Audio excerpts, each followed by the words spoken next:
How do you think that a settlement, you say that if a satisfactory settlement were reached with Israel, then they could be given a normal place in the life of the Middle East, is I think what you're saying. How do you propose that the settlement should be reached? What would you say of the Yaring mission, the mission of Dr. Gunnar Yaring, the United Nations envoy? Is that the way to go about it, or should there be negotiations with Israel or an exchange of declarations? What is your view of the way the settlement should be approached?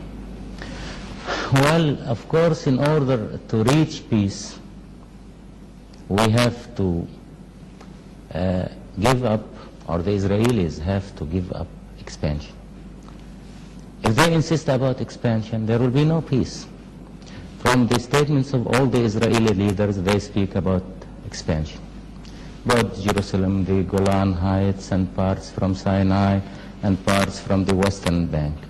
So if we want, or if the world community want peace, they must feel that peace don't mean expansion to any party. Then after that, Israel was created by the United Nations. So in order to achieve peaceful settlement, this must be through the United Nations. Through the United Nations? Yeah. Through the Yaring mission or through other means? Any means. It's the same. The Israelis, as you very well know, have repeatedly said that they want to sit down face to face with the Arabs. They prefer that method of approach, or keep saying that they do. What is wrong with that from the Arab point of view? I have just been in Paris, for example, where the United States is sitting down with the North Vietnamese and the Viet Cong. What is wrong with direct face-to-face negotiations? I might add that the negotiations in Paris are not proceeding very rapidly, but nevertheless they are going on. Well, of course, the question is different from the meetings of Paris. Now there is a nation, country with their armed forces occupying big part of the Arab territories, Sinai, the Western Bank of Jordan, the Golan Heights in Syria. So if we sit with them on a table to negotiate terms for peace, we'll be sitting on a table of capitulation. We'll be in the strong situation. And, well, they will ask, either we accept their terms, they will be in a position to dictate, or they will not leave the occupied territories. And, well, that's what they say today.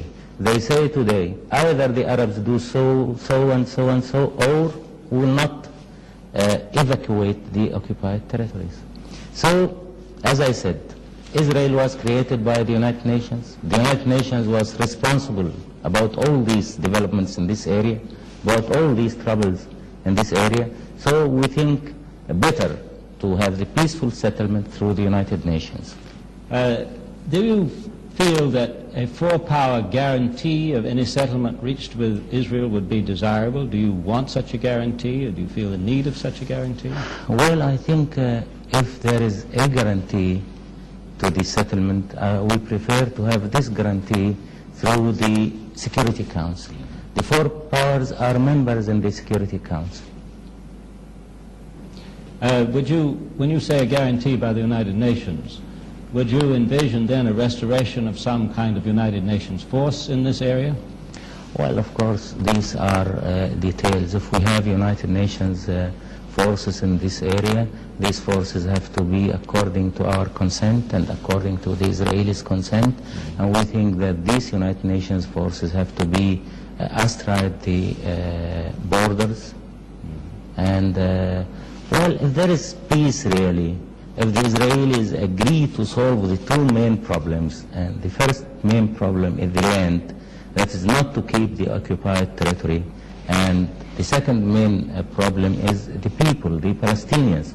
If they agree to give the Palestinians their rights according to the United Nations resolution, there will be no trouble in this area. There will be peace.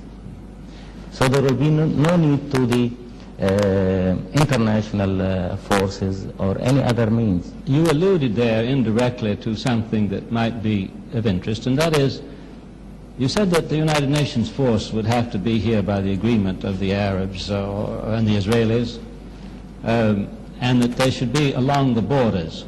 I believe that this implies that you would not consider the demilitarization of the Sinai Desert, which is the largest part of Egyptian territory now occupied by the Israelis. Is that correct interpretation? We haven't said anything about the demilitarization of Sinai Desert. This was said by some of the Israeli leaders or military people. But if we agree about the demilitarization of Sinai, well, that we will be giving the Israelis opportunity to be in Cairo within 12 hours. Because if they move from the borders through open Sinai, one will not be feeling at all security. And if there is peace, why we agree about demilitarization of Sinai? If the Israelis ask about the demilitarization of Sinai, this means that they don't want peace or they don't intend peace. Can you envision a situation where the United Nations might simply supervise the borders, however, and leave Egypt in full occupation of its territory, that is, the Sinai Desert?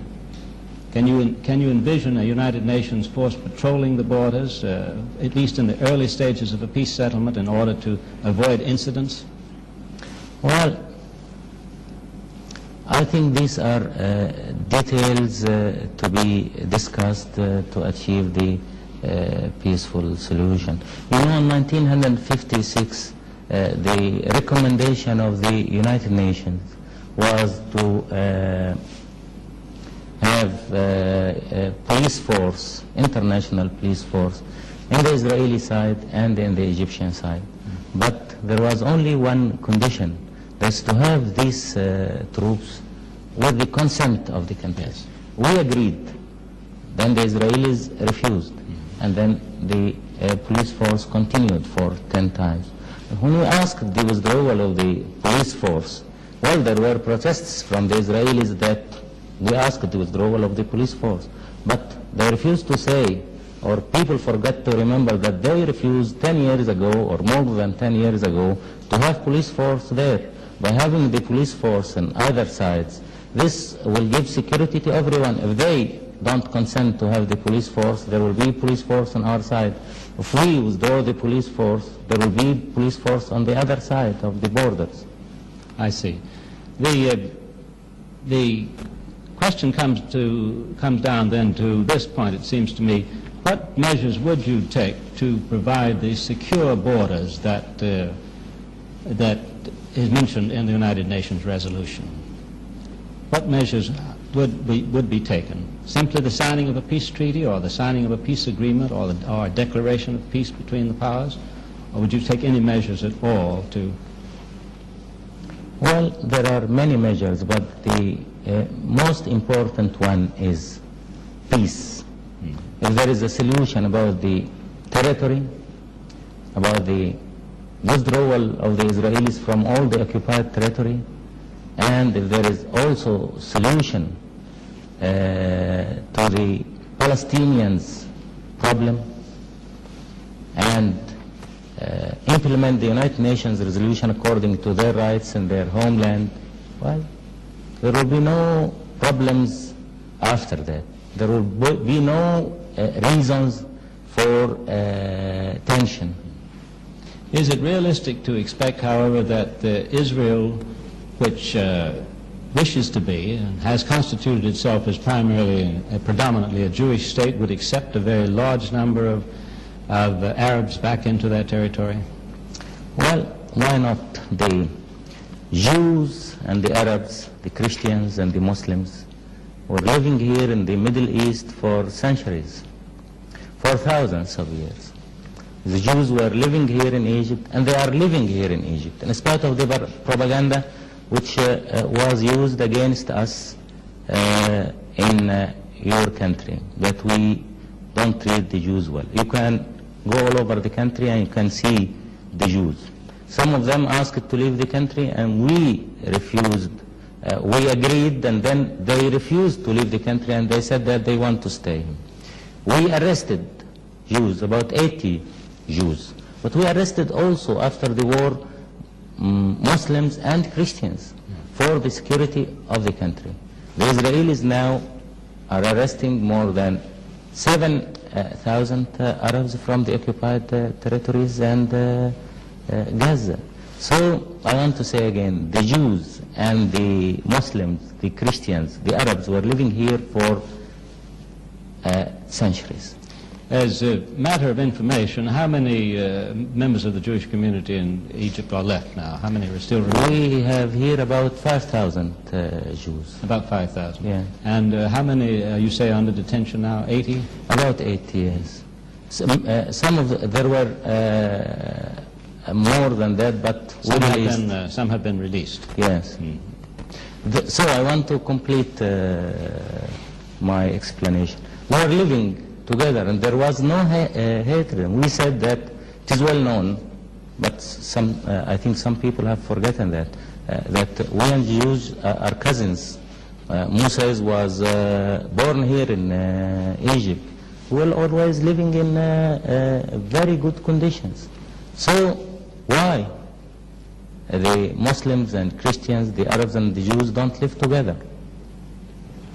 Then it seems to me that it might be impossible, granting the position of Syria, which has refused to enter into any kind of discussions at all on this matter, that a settlement might have to be reached between one or two of the Arab states in Israel. Is that conceivable to you? Is there any objection to that from your point of view? That agreement might be reached, for example, by Jordan with Israel separately, or by the United Arab Republic with Israel separately? You know, if we agree about solving or settlement this question between Egypt and Israel alone, this means the continuation of the occupation of the Arab territory in western bank of Jordan and the Golan Heights. Then when we speak about the withdrawal of the Israeli armed forces from the occupied territory, we mean the occupied Egyptian and Jordanian and Syrian territory. So if they only withdraw from one country and continue on the other countries, there will be no solution or settlement. And that is clearly not satisfactory to you. Yes, yes, of course, there must be a complete evacuation from all the Arab territories. We have often heard it said, and how true it is I don't know, I want to ask you, that no Arab leader, no Arab government could actually sit down at a table and negotiate with Israel and sign an agreement. Is that really the case? Well, I want to tell you something. On 1949, on February, well, we sat with the Israelis on a table, and there was a representative of the United Nations, Punch, and we agreed about arms. We know about the arms agreement of 49. What happened after that? The Israelis refused to implement the arms agreement, and they said this agreement is dead. These are the Israeli agreements, and that's why we insist about the United Nations agreement on securing any settlement. I believe that I'm interpreting you correctly when I say that, let me first state Israel's position in this matter, and I'd like to hear yours. Israel holds, I believe I'm correct in saying, that in order to establish the secure and recognized boundaries that are provided for in the United Nations resolution, that there need to be some adjustments in the borders in various places in what was formerly Palestine. Are the Arab states, or you personally, prepared to see any such adjustments? I'm speaking now of border adjustments, not of large areas of territory. Are you prepared to agree to such adjustments or not? Well, if you remember the Security Council resolution, it was said about secure and recognized boundaries, not for Israel, but for all countries. Now Israel is trying to give the impression that secure and recognized boundaries is only for Israel. So we have to reach agreement about secure and recognized boundaries in connection with the Israeli interests. But in the Security Council it was not mentioning the Israelis, it was mentioning all the areas. Then let me say something for you. Our borders were here for years and years, centuries. So how anybody could ask me to agree to give him adjustments in these borders, or on other way, give him parts from our territory. If a peace settlement were reached with Israel, what would happen to the Arab commando groups that are now operating against the Israeli occupation forces? These groups, Al-Fatah and the others, I think, have said that they would not support the 1967 resolution of the United Nations. Would they be disbanded? Would they disappear? What, in your opinion, would happen to them? Well, first of all, we have to say something about these groups. These groups are formed from the Palestinians who were expelled out of their country by 1948. Those groups are composed of the Palestinians. Those in 1967, the rest of their country was occupied. All what those people want is to achieve their rights, to return back to their homeland. I told you, without solving the problem of the Palestinians and giving them their rights to return back to their land and the complete withdrawal of the occupied territory, there will be no peace. We'll be speaking about something which nobody will be able to fulfill. So if there will be peace, this means that the problem of the Palestinians will be solved. So there will be no big problem for them. You think that these groups would dissolve automatically or naturally? You know, peace, if we achieve peace, real peace, as I said, peace means the land and the people. If we solve the problem of the land by the evacuation, if we solve the problem of the people by giving them all their rights according to what was said by the United Nations resolution, well, there will be real peace. Well, then we should not worry about the Palestinians' commandos. Is American policy, to use Governor Scranton's phrase, which has now become so familiar, is American policy more even-handed in your view? Well, of course, the first thing which we feel that we are not dealing with Rostow brothers. Rostow brothers, I think you know them. One of them was in the White House, the other one was in the State Department. They were representing the point of view of Israel, not the point of view of the United States. Excuse me by saying that, but this was our impression. And also, you know, your representative in the United Nations by that time was defending Israel more than the Israeli representative. This was Goldberg. After leaving their posts, of course, they are now giving statements which are clearly let one know that they support 100% the point of view of Israel. Now, well, we don't have the Rostow brothers, we don't have Goldberg. There is a new administration, and new people dealing with the question, but just beginning. Do you think this is an appropriate time for you to reestablish diplomatic relations with the United States? Well, I'll tell you something. Of course, we like to have diplomatic relations with the United States. But of course, in order to have these diplomatic relations with the United States, there should be a change, of course.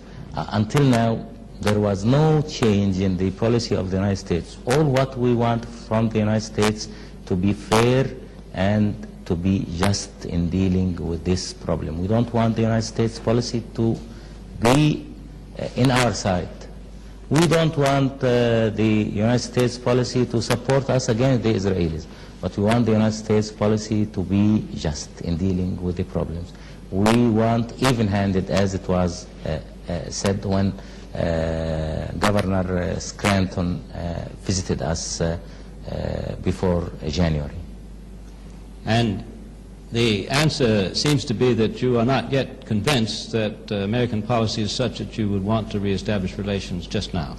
Well, of course, the main point is the occupation and the evacuation of the Israeli armed forces. Of course, in order to establish relations, there must be a clear situation by the United States. And it is a question which is affecting our internal policy, because we will say to our people, we will resume the relations because of so and so. So we wait for that to happen. Do you think then that the United States is in position to require the Israelis to withdraw? We hope so. Well, before we end this conversation, President Nasser, I think we should take advantage of what is really a rare opportunity for you, and a rare opportunity particularly for our audience, an opportunity for you to address to the American people, personally and directly, any message you like. What would you like to tell the American people that I haven't asked you about? Well, I think that I have to say to the American people that they have to understand us, the Arabs, and not to listen to the hostile propaganda which is concentrated against the Arabs and against us, especially in the United States. And the Israelis are very, very influential and very clever in that field. I want to say also to the United States people that the Arab people have great appreciation to the United States people, and while the Arab people are friendly people and they want to have the opportunities for good and better relations between the two peoples, there is no direct conflict between the United States and the Arabs. The only reason for conflict between the United States and the Arabs is the Israelis and the United States taking the sides of Israel. We want the United States and United States people to be even-handed in this problem. Well, as they say in Washington, thank you, Mr. President, and goodbye from Cairo. Not all, thank you.